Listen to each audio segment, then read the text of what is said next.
بسم الله الرحمن الرحیم. نن موږ سره په خپل پروګرام کې ډیر محترم سر موجود دی، امیر ظهیر سره. نو دی نه خو د څو سوالونو مخکې دی نه وړاندې طبیعت تپوس وکړو. سر جي تاسو څنګه یې ښه سره؟ بالکل خیر خیریت دی. ډیره مننه سر جي لکه مطلب زموږ کنفیوژن دی د پښتنو د تاریخ په باره کې، د دوی په ترقۍ په باره کې او د علم په باره کې کنه سر. لکه موږ سر چې د پښتنو تاریخ لولو کنه سر، دی کې زیات تر جنگونه شوي دي او د مطلب لکه چې د جنگونو خو زیات تر شوي دي سر. خو لکه آیا د دې کې داسې څوک راغلي دي چې د پښتنو د ترقۍ لپاره، دوی د تعلیم لپاره او دوی کې مطلب مینه راوځای کړي دي اتحاد لپاره سر؟ نو لکه تاسو په دې باندې رڼا واچوئ سر.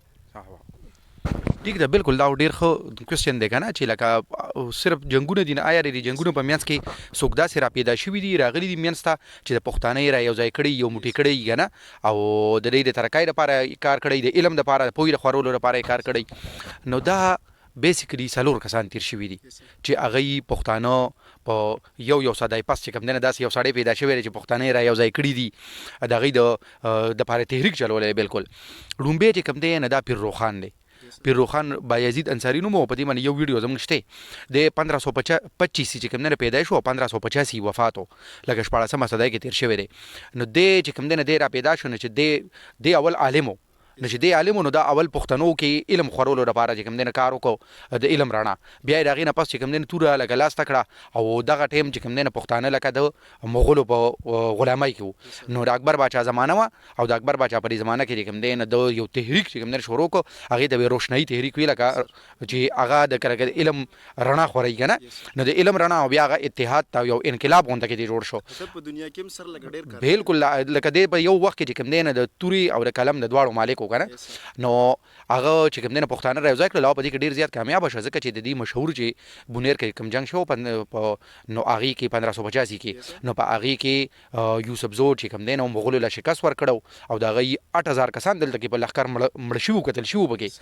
نو بیا پیر روخان پخپله هم چې کوم دنه په ټوپای صوابۍ کې جنگ کې شهید شوی، او بیا دغه تحریک چې کوم دنه د هغه د مرګ نه پس هم ډیر وخت چلیدلی.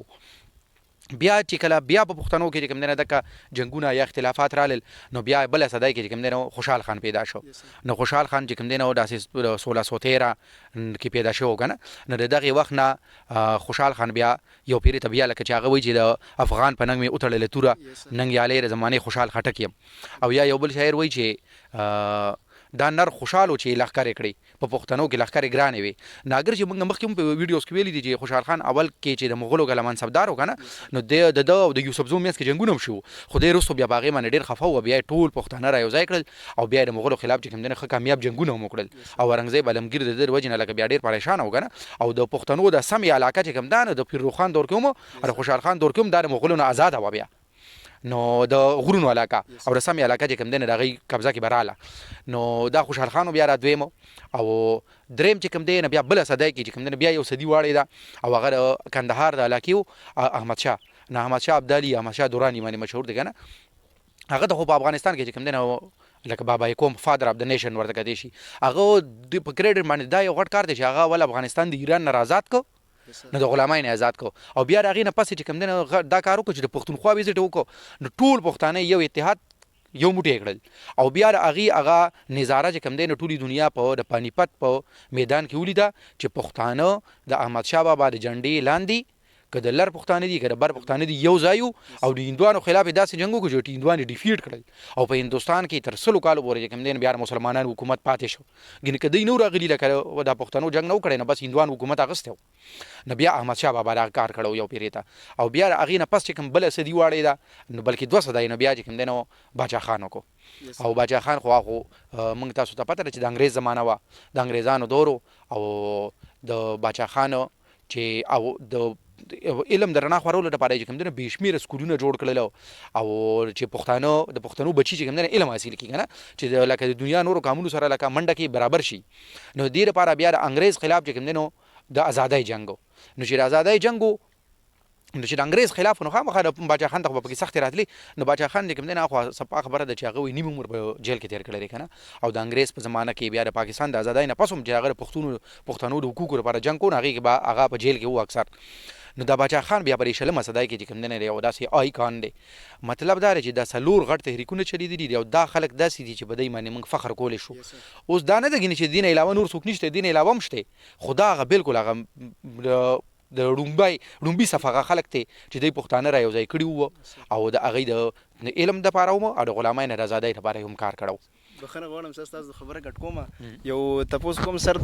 لکه مطلب ډېر خلک په دې کې سوالونه اوچتوي چې آیا د باچا خان ایجوکیټډ و یا نه و ایجوکیټډ که نه سر نو په دې هکله هم سر رڼا پرې واچوئ چې خلکو ته د کنفیوژن کلیر شي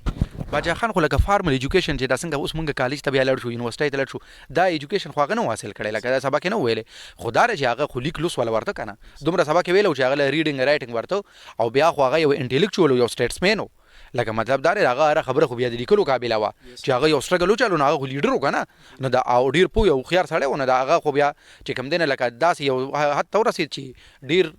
تعلیم یافته پر هغه په خپو کې بیا ناست و که نه ان فارمل ایجوکیشن لکه نه و حاصل کړی که نه صرف دومره خبره ده نو که نور څه کوېسچن شته نو سر بس ډېره مننه سر جي بس تاسو موږ له ټایم راکړو او بس نور څه کوېسچن نشته